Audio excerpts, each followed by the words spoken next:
चोपडा शहरात सार्वजनिक व घरगुती गणेश मंडळांची विसर्जन मिरवणूक मोठ्या उत्साहात सुरू आहे.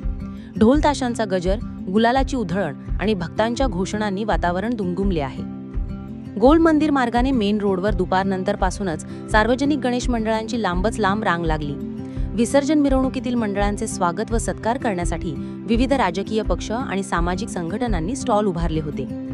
यामध्ये आमदार प्रा. चंद्रकांत सोनवणे, माजी आमदार लता सोनवणे, विधानसभेचे माजी सभापती अरुणभाई गुजराती, माजी आमदार कैलास पाटील, प्रदेश उपाध्यक्ष संदीप पाटील यांच्यासह अनेक मान्यवर उपस्थित होते. छत्रपती शिवाजी महाराज चौकात नगर परिषदेच्या वतीने प्रशासनाचा विशेष देखरेखीचा स्टॉल उभारण्यात आला होता. प्रांताधिकारी नितीन मुंडावरे, तहसीलदार भाऊसाहेब थोरात, मुख्याधिकारी राहुल पाटील आदी अधिकारी यावेळी उपस्थित होते. जळगाव जिल्ह्याचे पोलीस अधीक्षक डॉक्टर माहेश्वरी रेड्डी यांनी स्वतः विसर्जनस्थळी भेट देऊन पाहणी केली. ड्रोनच्या सहाय्याने मिरवणुकीवर लक्ष ठेवण्यात आले. रात्री उशिरापर्यंत ही उत्साही विसर्जन मिरवणूक सुरू राहणार आहे.